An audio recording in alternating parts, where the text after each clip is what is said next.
Yani bir insan Allahsız Celle Celaluhu nasıl yaşayabilir ya? Her şey onun elinde.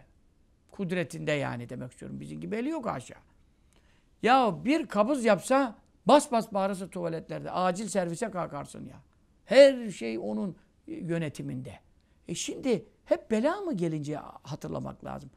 Niçin nimetler bize, Rabbimize karşı hicab oluyor, perde oluyor? Niçin canım hicab olsun bu kesret? Bu kesret içra anla sırrı vahdet. İsmet Garibullah Büyükşehir Efendi buyuruyor. Yani bu kadar nimetlere daldırıyorsun, Allah'ını unutuyorsun. Bunca çok nimet seni Rabbinden uzaklaştırıyor. Niye bu kadar nimetin fazlalığı sana Allah'ı unutturuyor? Efendim onu görüyorsun, bunu görüyorsun, ay görüyorsun, güneş görüyorsun, yıldız görüyorsun. Aa manzara ne güzel, aa hava ne güzel, aa güneş batışını izleyelim. Efendim şu elma ne güzel, armut ne güzel, ayva ne güzel. Efendim her türlü nimet seni hayran bırakıyor da sahibini niçin düşündürmüyor ya? Ya sen çakal mısın affedersin ya? Tavuğu aldı kaçtı gitti. Üzümünü ye, bağını sorma. Üzümünü yiyip de bağını sormayana tilki derler, çakal derler. Adam demezler. Üzümünü yiyip de bağını bahçıvanını sorana, yaratanını arayana insan derler. Sen bu kadar nimetler sana niye perde oluyor? Halbuki ne olması lazımdı? Gözlük olması lazımdı. Şimdi gözlüğün camı esasen sana öyle bir bandaj taksalardı gözüne bandaj, gözlük kadar. Gözlük kadar bir bandaj taksalar, gözlük gibi sana önünü göstermeyen bir cam taksalar diyelim. Ne yapar? Hiçbir şey göremezsin. Takarsan o gözlüğü, senin nezdinde ne dağlar var, ne taşlar var, ne güneşler var, ne aylar var. İstersen güneş dünyadan kaç kat büyük. Ama şu kadar bir şey kapatıyor işte. Göstermiyor sana onu.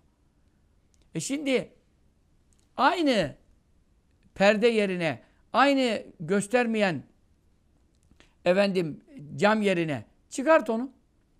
Bir avuçluk, bir küçük bir şeyle gözlük takarsan, gösteren cam yani, gösteren cam. Hem de uzağı yaklaştıran cam. Türbün, teleskop gibi bakıyorsun, gökteki gezegenleri önüne getiriyor ya.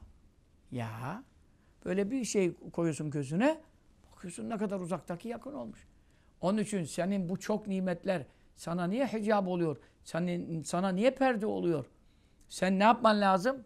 Bu çok nimetler sana gözlük camı gibi olup sahibini göstermesi lazım. Bu kadar iyiliklerine, nimetlerine gark olduğun, o Halik Teala, o yaratan ne yüce Allah'tır diye. Senin hamdini artırması lazım, zikrini artırması lazım, şükrünü artırması lazım. Halbuki sen ne yapıyorsun? Şimdi iftar sofrasında sermişler oraya 10 tane 20 çeşit kahvaltılıklar, şunlar, bunlar, yemekler, gelecekler, gidecekler. Arkada ne var daha? Efendim hanıma onları da soruyorsun. Daha neler gelecek, kaç çeşit var falan falan. Sofraya da önden dizilenlere bakıyorsun. Böyle bir kere ya millet bunu bulamıyor. Aç var, susuz var. İnsanlar oruç tutuyor, iftar edemiyor.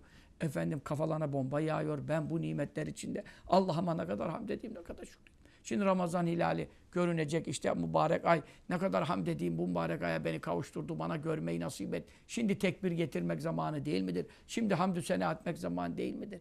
Yoksa oyalan boyalan sahibinden habersiz yaşa. Bu hayvanlara yakışan bir manzara.